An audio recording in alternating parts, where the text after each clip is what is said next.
Donc, pour faire ça, pour permettre d'embaucher à 32 heures plutôt qu'actuellement à 39 heures, il faut régler la question des heures sup, donc refiscaliser les heures supplémentaires. Il y a eu plusieurs défiscalisations d'heures supplémentaires pour dire voilà, il faut de la souplesse, il faut que les gens puissent travailler plus, ça va faire de la croissance.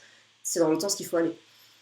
On ne va pas inciter les gens à embaucher si on favorise les heures sup. Donc il faut que ce soit 32 heures l'âge légal, le temps de travail légal, et qu'on ne soit pas incité à dépasser. Ensuite, augmenter le SMIC, les salaires inférieurs à 3 000 euros. On peut le faire parce que notre PIB par habitant, il est d'environ 4 000 euros. Donc voilà, enfin, 3 000 c'est discutable, mais en tout cas, les salaires en dessous de 2 000, c'est largement faisable et c'est une portion qui en a besoin. Augmenter les retraites, les droits au chômage, la bourse d'études, le chômage qui devrait diminuer d'ailleurs. Donc on aura normalement moins de chômage à payer à l'échelle du pays. Voilà. Bourse d'études, RSA et autres allocations de la CAF. Et faire des subventions aux petites entreprises, TPE, PME, pour pouvoir embaucher justement avec ces coûts ajoutés. Donc retirer une partie du CICE, le crédit impôt compétitivité emploi, là, qui est comment dire, un gâchis incroyable de ressources. Pour vous donner une idée du truc, on a balancé 20 milliards. Donc 20 milliards, il y a eu 200 000 emplois de créés. En gros, on aurait pu créer 10 fois plus d'emplois parce que ça revient à 200 000 euros dépensés par emploi. Ce qui est aberrant.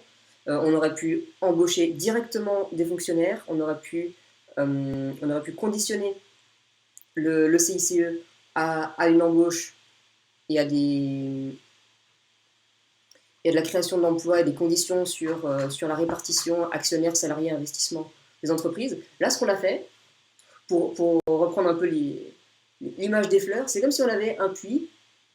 Sur le bord de ce puits, il y a une fleur. On se dit, bah, il faut arroser cette fleur. Ça peut être une bonne idée de la faire croître. On va balancer un seau d'eau dessus. Ah, pas de chance. Bon, l'essentiel de l'eau, il y a un peu d'eau qui va sur la fleur, ok. Et l'essentiel de l'eau, il part dans le puits. Bon, le puits qui appartient au voisin qui va remplir sa piscine avec. Ok. Et avec l'idée que oui, mais voilà, ça permet d'arroser la fleur. Et puis, si jamais il y a des graines de fleurs qui sont sur le bord du puits, bah, ça les arrose un peu. Et puis, si elles existent, eh ben, ça peut les aider à faire croître. Aucune certitude que ces autres graines existent. On ne cherche pas à vérifier, on ne cherche pas à planter des graines. Et on ne cherche pas, genre, à la place, genre, tu plantes des graines, tu mets de la terre, enfin, d'abord tu mets de la terre, ensuite tu plantes des graines, ensuite tu prends ton seau d'eau, tu mets plutôt dans un arrosoir, et tu verses localement là où il y en a besoin. Et tu es beaucoup plus efficace comme ça. Bref, c'était pour la petite métaphore jardinière. Donc voilà, on pourrait créer des postes directement dans la santé, dans l'éducation, dans la justice, et permet de subventionner directement les entreprises qui en ont besoin et qui auraient du mal à supporter l'augmentation des bas salaires. J'oublie peut-être d'autres mesures qui sont faites pour encourager les employés les employeurs à avoir des employés qui sont bas salaires et donc du coup les encourager à ne pas augmenter les salaires. Voilà, il y a sûrement d'autres mesures comme ça, je ne les connais pas toutes. Des allègements de charges et tout ça. Et vous vous demandez sûrement du coup pourquoi soutenir l'emploi alors que je prône la décroissance. Parce qu'en vrai, voilà, je veux dire, les chômeurs participent à la décroissance, sur le chômage, enfin voilà. l'idée de la destruction économique, ça peut aussi faire la décroissance. Mais le chômage, c'est une injuste répartition du travail, pour tous les travailleurs. Pour tous les travailleurs, c'est-à-dire les travailleurs qui ne peuvent pas trouver un emploi, les travailleurs qui ont peur de perdre leur emploi, et les travailleurs qui sont employés, mais qui du coup peuvent moins revendiquer de conditions de travail ou de droits ou de haut salaire à cause de cette pression au chômage. Donc, il vaut mieux maintenir les salaires, mais faire 32 heures, d'où la décroissance contrôlée. Le plein emploi sans produire plus, pas une récession qui augmente la précarité et les inégalités. Et en plus de ça, on peut aussi promouvoir des activités économiques de réparation et de recyclage qui sont écologiquement soutenables. Ensuite, mon autre gros point, c'est débattre d'un revenu universel. Ça sécuriserait les précaires face aux aléas de l'économie de marché, aux crises et à la décroissance.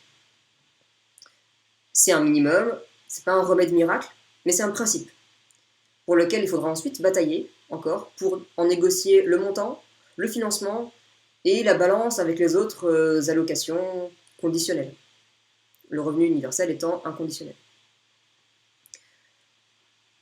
Les bénéficiaires les plus notables en seraient, je pense, les SDF, les gens qui ont droit à certaines allocations mais qui ne les demandent pas pour diverses raisons, ignorance de leurs droits, lourdeur administrative, honte de la dépendance, voire dépression.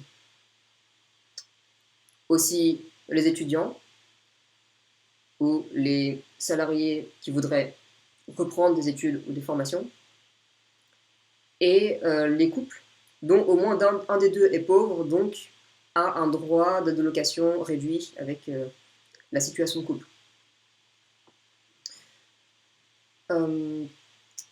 Pour aller plus loin, on pourrait même parler du salaire à vie, idée de Bernard Friot, mais pour l'instant, je pense que le revenu universel est la priorité et est un projet plus facilement consensuel, si on prend le temps d'en débattre. Parce que ça touchera vraiment, je pense que c'est dans l'intérêt de quasiment tout le monde, ceux qui touchent des allocs et ceux qui n'en touchent pas.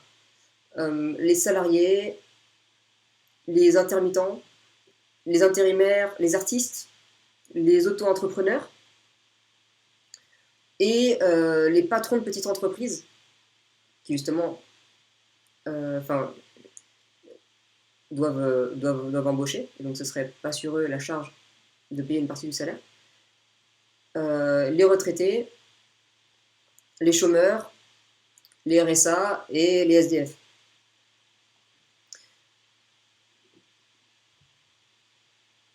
En effet, ça permettrait, en fait, en parlant des petits entrepreneurs, ça permettrait d'atténuer la lutte des classes entre les petits patrons et leurs employés, déplaçant la question du financement de leurs revenus en partie vers l'État, et donc vers les impôts, et donc vers les plus hauts revenus. Ce qui éviterait de mettre les intérêts des petites entreprises dans le même panier que les grosses entreprises, ce qui est souvent fait quand on dit on va faire des choses pour les entreprises, c'est pour les entreprises, c'est bien. Et donc on prend les exemples parfois des galères des petites entreprises, et il se trouve que en fait, les mesures qu'on met en place, elles bénéficient majoritairement aux grandes entreprises. Ça a été le cas du CICE qui est allé énormément dans la poche de grosses boîtes, et certaines grosses boîtes qui ont licencié massivement au lieu d'embaucher. Voilà.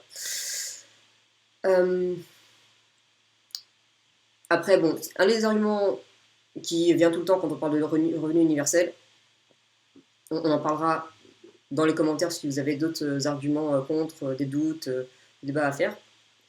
Mais c'est que si les gens choisissent de vivre avec ce qu'ils ont plutôt que de travailler. Dans une optique de décroissance, si on choisit de vivre avec ce qu'on a plutôt que de travailler pour consommer plus, et ben ça rentre dans cette logique, mais enfin, moi je me dis tant mieux, ça fait de la décroissance, et ça fait qu'on apprend à se contenter de moins, mais du moment que on est conscient en fait qu'à l'échelle du pays, en tant que nation, moins on travaille, moins notre pouvoir d'achat sera élevé, c'est-à-dire que la valeur de notre revenu universel va baisser.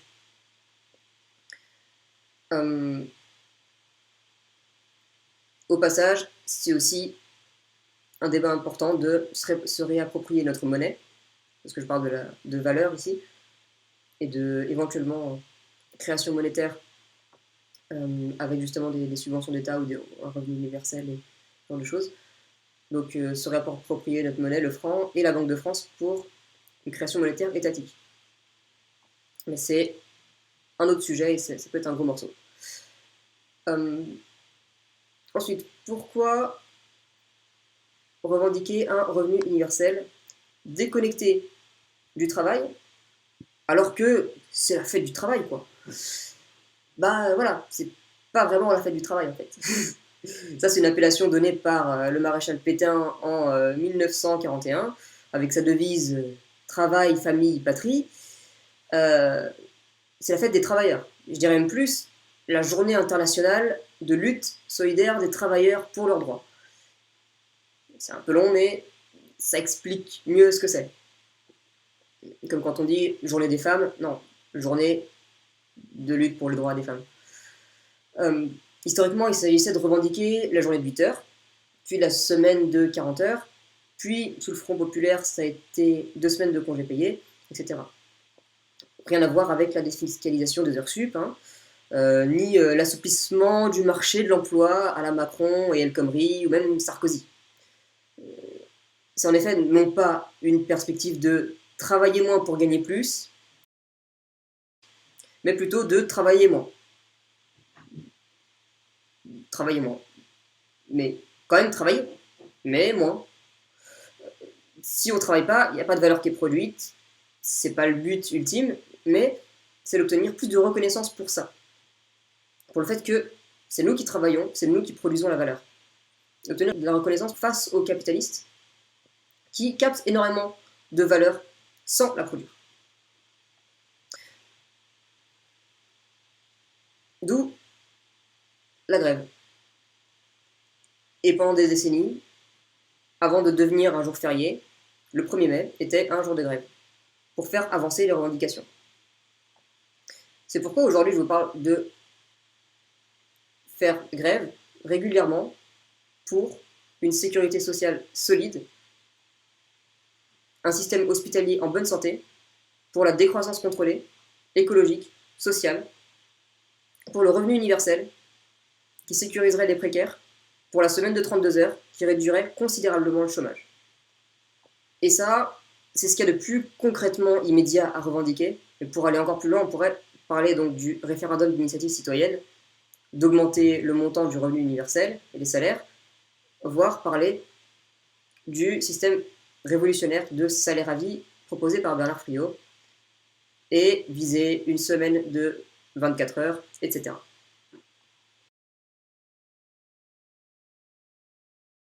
Maintenant, je comprends que ce soit pas hésitant d'accepter ce que je dis, parce que quand on n'a pas forcément l'envie ou les moyens de se battre, après cette période difficile de confinement, je suis pas un organisateur syndical, encore moins un donneur d'ordre, mais mon message est qu'il faut garder à l'esprit qu'il n'est pas totalement souhaitable de reprendre tout comme avant. Après, chacun se débrouille comme il peut. Mais je vous demande de considérer cette idée, de me dire ce que vous en pensez dans les commentaires, sous la vidéo, pour qu'on en débatte. Et si elle vous semble bonne, la défendre autour de vous comme vous pouvez. Merci d'avoir pris le temps de m'écouter. Je vous mets les liens de certaines vidéos en référence ou articles dans la description de la vidéo. Et je vous dis à bientôt. Ce qui fait dépenser moins de pétrole, fermer les facs et les écoles, qui fait baisser la pollution, et sans fin la révolution. Non, non, tous ces coronavirus qui passent en douce toutes les frontières, se répandent plus vite que nos idées, les empêchent de faire des affaires, est-ce une révolte mondialisée? Non, tous ces coronavirus qui craignent surtout pour leur pognon, ils ont moins peur d'épidémie que de perdre toutes leurs actions, nos vies pèsent moins que l'économie. Quand ils voudront nous faire payer au nom du fric du capital, on fera grève.